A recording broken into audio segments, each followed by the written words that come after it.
Agency. ఈ ప్రభుత్వం జగన్మోహన్ రెడ్డి ప్రభుత్వం వచ్చాక రివర్స్ టెండరింగ్ చేస్తామంటే కేంద్ర ప్రభుత్వం పోలవరం ప్రాజెక్ట్ అథారిటీ కూడా చేయొద్దన్నారు.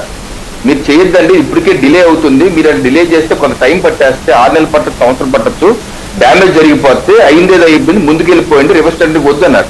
1-2 సార్లు చెప్పి అయినా సరే ఈ ప్రభుత్వం వినలేదు, రివర్స్ టెండరింగ్కి వెళ్ళారు. కొన్ని రివర్స్ టెండరింగ్కి వెళ్ళి ఒక నిపుణుల కమిటీ కూడా వేశారు.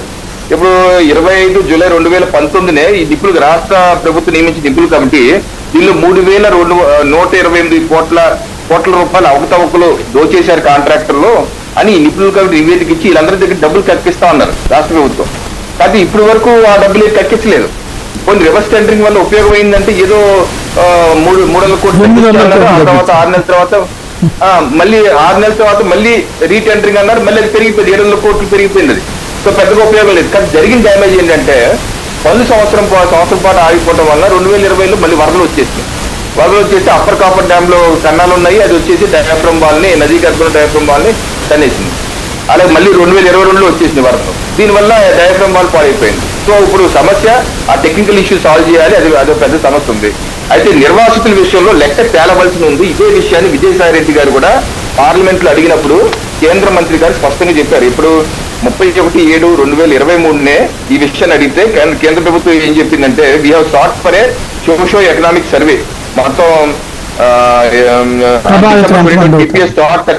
Additional information complaints from state government and same prime socio economic survey చేసి ఆ రిపోర్ట్ అంతా ఇమ్మన్నాము, పదే అడిగాము.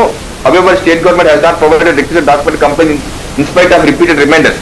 సో ఈ సమస్యలు తీరాలంటే సోషల్ ఎకనామిక్ సర్వే చేస్తే ఆ నివేదిక ఆధారంగా చేయవలసిన అవసరం ఉంది, అది పెండింగ్ ఉంది. అదొక సమస్య.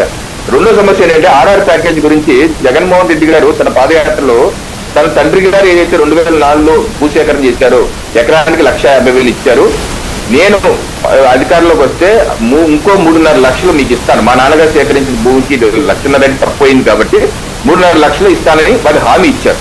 అది ఇదే విషయాన్ని 5 మార్చి 2022 పోలవరం ప్రాజెక్ట్ కి మంత్రి గారు గజేంద్ర షెకావత్ గారితో కలిసి వెళ్ళినప్పుడు కూడా జగన్మోహన్ రెడ్డి గారు కూడా పునరుద్ఘాటించారు. ఏం చెప్పారు?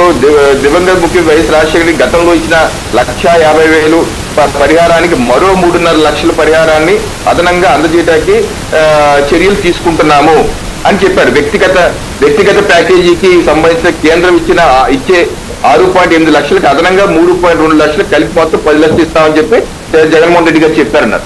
మరి ఏదైతే తన తండ్రి గారు సేకరించినటువంటి భూమి తాలూకు 3.5 లక్షలు ఇవ్వాలి కదా, అది ఇప్పటి వరకు రూపాయి ఇవ్వలేదు. అలాగే మిగతా వాటికి కొన్నింటికి కేంద్ర ప్రభుత్వం 6.8 లక్షలు వాళ్ళ అకౌంట్ లో డైరెక్ట్ గా వేసింది, వాళ్ళకు కూడా 3.2 లక్షలు ఇవ్వాలి కదా, అది కూడా ఇవ్వలేదు. సో ఈ వెరస్ ఏంటంటే ఆర్ఆర్ ప్యాకేజ్ లో ఈ యొక్క సోషల్ ఎకనామిక్ సర్వే చేయాలి, జగన్మోహన్ రెడ్డి గారు ఇచ్చిన హామీలు కూడా నెరవేర్చలేదు. ఈ వెరస్ ఏంటంటే 5 ఏళ్లలో ఎక్కడికి కావాలి అక్కడికి వేస్తారు. కారణాలు ఏదైనా కావచ్చు, రివర్స్ స్టాండింగ్ మొదలు పెట్టినటువంటి సమస్య అలా స్పిల్ అవుట్ అయ్యి